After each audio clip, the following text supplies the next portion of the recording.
आपण जर पाहायला गेलं तर कुणबी समाज आज गुजरात, मध्य प्रदेश, महाराष्ट्र, छत्तीसगड आणि कर्नाटकमध्ये आढळतो. त्यापैकी मोठ्या प्रमाणावर जर आपण पाहायला गेलं तर विदर्भ हा कुणबी समाजाचा पट्टा मानला जातो. कुणबी समाज विदर्भामध्ये मोठ्या संख्येवर आहे आणि कुणबी समाजाला तत्कालीन त्यावेळी जे पंजाबराव देशमुख होते, पहिले कृषी मंत्री होते, त्यांनी जी दूरदृष्टी भूमिका ठेवलेली होती, त्या दूरदृष्टी भूमिकेमुळे कुणबी समाजाला आज ओबीसी मधून आरक्षण मिळतंय.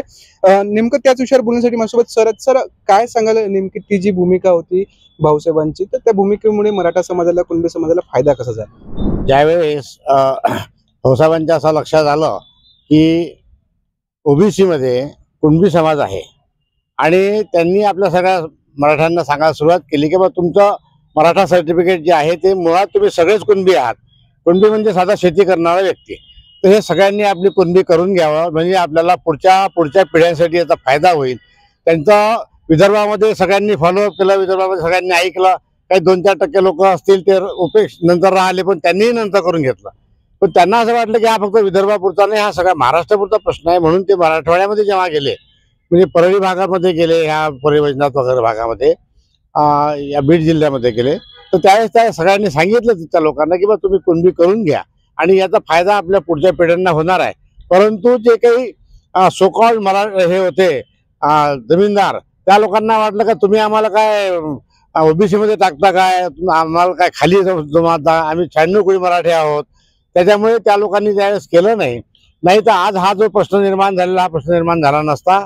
निजामकालीन त्या पर्टिक्युलर भागामध्ये, हा जो भाग निजाम काळामध्ये होता, त्या निजामाच्या परिसरामध्ये असल्यामुळे त्या लोकांचे सर्टिफिकेट तसे राहिले नाहीत. आणि इकडे सेंट्रल गव्हर्नमेंट आलं. सेंट्रल गव्हर्नमेंटमध्ये आमच्या इकडच्या सगळ्या नोंदी बरोबर होत्या, तिथल्या नोंदी नव्हत्या. आजही त्या नोंदी जेव्हा पाहिल्या जातात तेव्हा त्या सगळ्या नोंदी त्यांच्या कुणबी म्हणून निघत आहेत आणि ते ओरिजिनल कुणबीच आहेत. बरोबर. मनोज जरांगेची जी मागणी आहे की हैदराबाद स्टेट, सातारा आणि बॉम्बे, तर या गॅझेटनुसार ते आरक्षण जे आहे ते देण्याची मागणी करत आहेत. आणि याच विषयावर सध्या बोलण्यासाठी माझ्यासोबत वैभव देशमुख आहेत. त्यांचं शैक्षणिक नुकसान कसं झालेलं आहे, आपण त्याबद्दल त्यांची चर्चा करणार आहोत. काय सांगाल? बघा, मराठ्यांच्या मुलांचं सर्वात जास्त शैक्षणिक नुकसान हे आरक्षणामुळे होत आहे. सामाजिक आणि शैक्षणिक आरक्षण हे अत्यंत महत्त्वाची आणि गरजेची आजची गोष्ट झालेली आहे. बरेच मुलं काय, आणि स्वतः मी सुद्धा त्या मार्काच्या टप्प्यात न बसल्यामुळे मला जी डिग्री घ्यायची होती ते मी घेऊ शकलो नाही. जर मी कदाचित मागासवर्गीय असतो, मला ते त्या काळी आरक्षण असतं, तर आज मी माझं ध्येय पूर्ण करू शकलो असतो. त्याच्यामुळे आरक्षण हे भेटणं खूप आवश्यक आहे. निजाम स्टेटचा आमच्या आजोबांना लॉजमा मिळत होता, तत्कालीन एक ते वेतन होतं. निजामाच्या स्टेटला मराठ्यांना आरक्षण होतं आणि जेव्हा ते संस्थान खालचं झालं, महाराष्ट्रामध्ये विलिनीकरण झालं, तर तेव्हा ते समांतर आरक्षण महाराष्ट्र शासनामध्ये पण लागू करण्यात यावं. तोच मुद्दा धरून जरांगे पाटील लढत आहे की निजाम स्टेट असेल, सातारा सरकार असेल, याच्यामध्ये जे आरक्षण होतं ते इथे कंटिन्यू करावं. बरं, आता तुमच्याकडे मराठा असं प्रमाणपत्र आहे, कुणबी नाही आहे. बरं, यामध्ये मराठा आणि कुणबी याबद्दल तुमचं काय मत आहे? एकत्र आहेत, वेगळे आहेत, काय वाटतं? नाही, बघा, मराठा आणि कुणबी, खरं तर मराठी ही जात नाही आहे, कुणबी ही जात आहे. मराठा हा समाज आहे आणि महाराष्ट्रात जो राहतो तो प्रत्येक जण मराठा आहे. मग तो कुठल्याही जातीचा असेल, मराठा ही जात नाही आहे, ती कुणबी जात आहे. त्यामुळे प्रत्येक मराठा हा कुणबी आहे. तर याचा कशा पद्धतीनं फायदा होऊ शकतो? जर हे आरक्षण मिळालं ओबीसी मधून, तर कशा पद्धतीनं फायदा होऊ शकतो? शैक्षणिक, सामाजिक, आर्थिक दृष्ट्या काय बदल होऊ शकतो? भरपूर काही फायदा होऊ शकतो. खास करून शैक्षणिक आणि नोकरीच्या बाबतीत जो आज मराठा मागासलेला आहे, असाही मराठा आहे जो फॉर्च्युनरमध्ये फिरत आहे. जसे की महाराष्ट्राचं मला आपल्या माध्यमातून सांगा वाटेल, दुर्दैव आहे, 288 पैकी 112 आमदार मराठे आहे, 48 पैकी 26 खासदार मराठा आहे, तरी तिथं वीज बंद होते आहे, झोपायला जागा नाही आणि अत्यंत सूडबुद्धीनं लाईट गमावून राहिले. 4-4 किलोमीटर खाण्याच्या वस्तू यांना भेटल्या पाहिजे नाही, म्हणजे कसेही त्रस्त करून ते पळून कसे जातील. पण मी आपल्या माध्यमातून सांगू इच्छितो, माननीय देवेंद्र फडणवीस या महाराष्ट्राचे मुख्यमंत्री आहे, प्रथम नागरिक आहेत, ते अतिशय विद्वान आहेत आणि त्यामुळे त्यांनी त्यांच्या विद्वत्तेचा फायदा घ्यावा. आणि चतुर्वर्ण व्यवस्थेत सुद्धा त्यांचा वर्ण जो आहे, ब्राह्मण वर्ण, हा सर्वश्रेष्ठ आहे. फार मोठ्या मनाने त्यांनी बसण्यायोग्य आरक्षण द्यावं, ते देऊ शकतात. 4 तारखेची वाट पाहायची गरज नाही, ते मनात आणलं तर 4 वाजेपर्यंतही देऊ शकतात. आणि त्यांना जर जमत नसेल तर माननीय चीफ जस्टिस ऑफ इंडिया आपल्या अमरावतीचे भूषण गवई साहेब यांच्याकडे ते वर्ग करावं. ते नक्कीच ते त्या चौकटीत बसणारं आरक्षण देतील, कोणाच्याही आरक्षणाला धक्का लागणार नाही. निश्चितपणे कायद्याचा जो विषय आहे त्या विषयावर आपण येणार आहोतच, पण तत्पूर्वी सांगतो की मनोज जरांगेंच्या आयुष्यातले या आंदोलनातले 3 टप्पे महत्वाचे आहेत. 2023, 2024 आणि 2025. 2023 मध्ये त्यांचं अंतरवाली सराटीमध्ये आंदोलन सुरू असताना त्यांच्या आंदोलनावर लाठीचार्ज झाला आणि त्यानंतर मनोज जरांगे हे नाव संपूर्ण महाराष्ट्राला माहीत पडलं. 2024 जानेवारी 26 जानेवारी 2024 ला 24 ला मनोज जरांगे हे मराठा आंदोलकांसह मुंबईकडे निघालेले होते. तत्कालीन मुख्यमंत्री एकनाथ शिंदे यांनी त्यांना वाशीवरून परतून लावलेलं होतं. त्यांच्या ज्या मागण्या होत्या त्यावर आम्ही समर्पक विचार करू असं त्यांनी म्हटलेलं होतं. आणि आता ऑगस्ट 2025 मध्ये मनोज जरांगे पुन्हा एकदा ठाम ध्येय ठाम निश्चय करून ते मुंबईकडे पोहोचलेले आहेत. मुंबईमध्ये त्यांचं उपोषण सुरू आहे. 3 टप्प्यांपूर्वी जर आपण पाहिलं तर मराठा आरक्षणाची मागणी ही आताची नाही आहे. मराठा समाजाने कोपर्डी प्रकरणानंतर जे आहे ते एक भव्य मोठ्या प्रमाणावर जो आहे तो मराठा समाज संपूर्ण महाराष्ट्रामध्ये एकत्रित झालेला होता. मराठा मूकमोर्चे जे आहेत मराठा समाजाचे ते महाराष्ट्रामध्ये निघालेले होते आणि त्यानंतर मराठा समाज आपल्याला एकवटलेला जो आहे तो पाहायला मिळाला होता.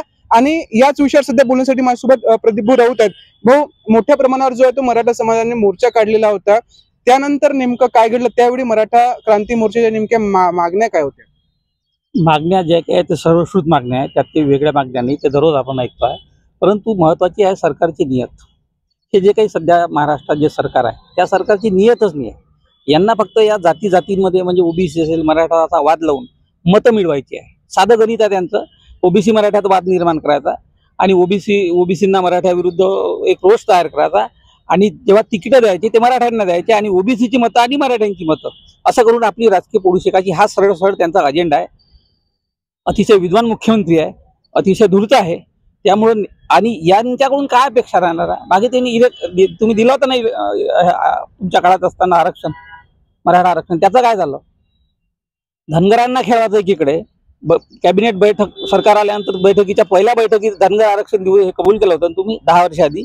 2दा सरकार आली, काय झालं त्याचं?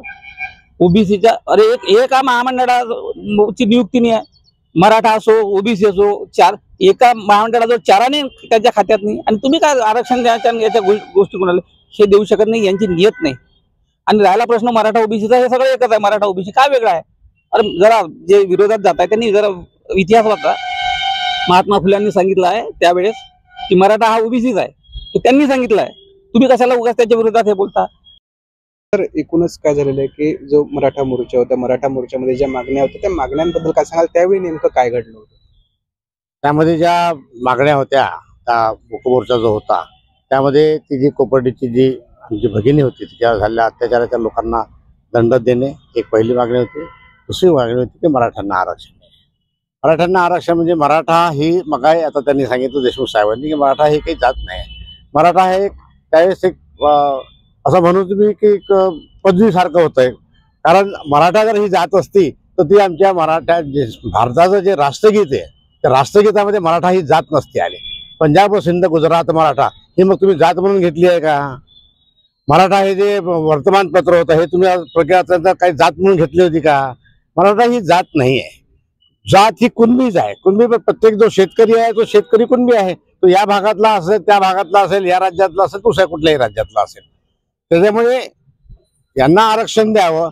ठीक आहे, तिकडचं राज्य वेगळं होतं, तिकडचं ते त्या गॅझेटेप्रमाणे तिथल्या त्या निजामाच्या गॅझेटेप्रमाणे त्या नोंदी झाल्या नसतील. पण आजही त्या नोंदी निघतायत ना.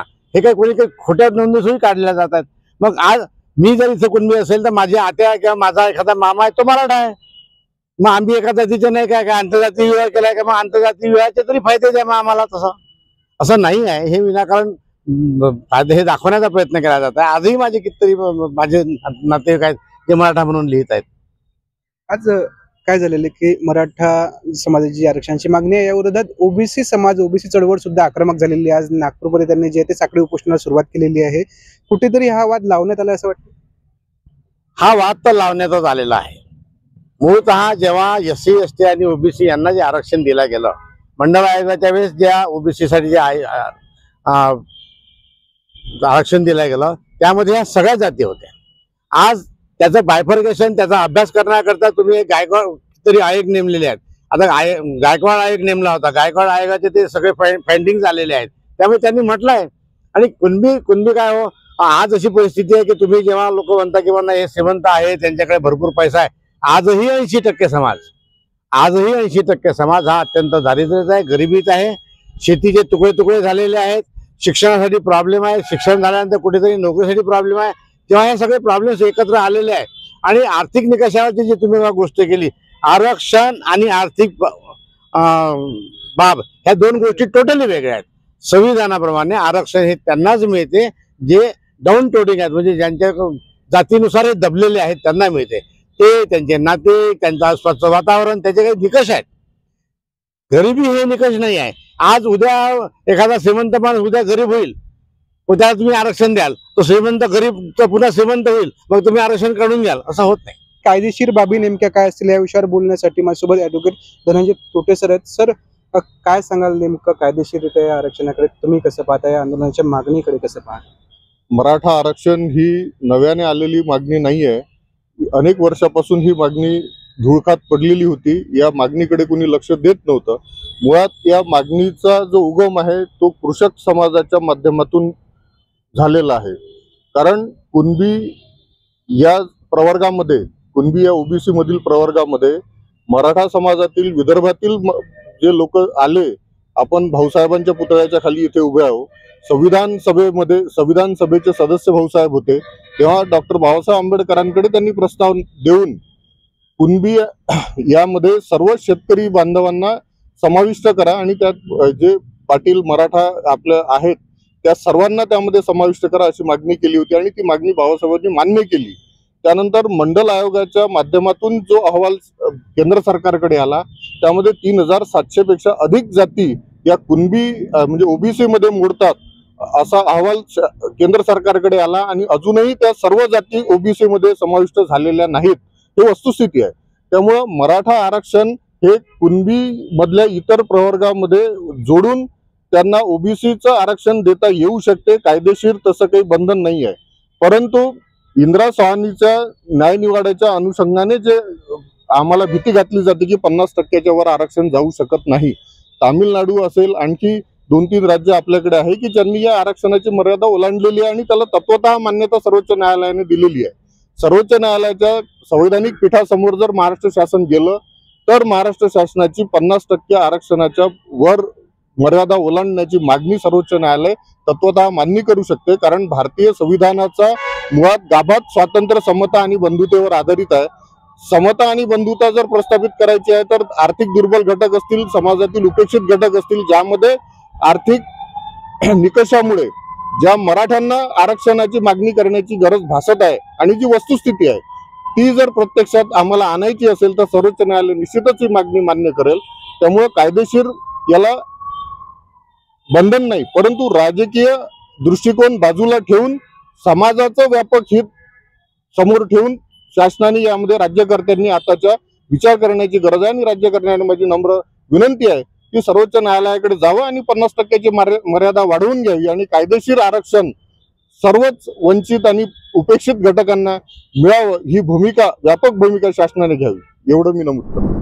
निश्चितपणे शासनाने जे आहे ते सर्वोच्च न्यायालयासमोर त्यांची भूमिका मांडावी असं एक कायदेशीर मत जे आहे ते तोटे सरांनी मांडलेलं आहे. या आंदोलनाची जी आहे ती प्रत्येक अपडेट आम्ही तुमच्यापर्यंत पोहोचत राहू. तोपर्यंत पाहत राहा लोकमत.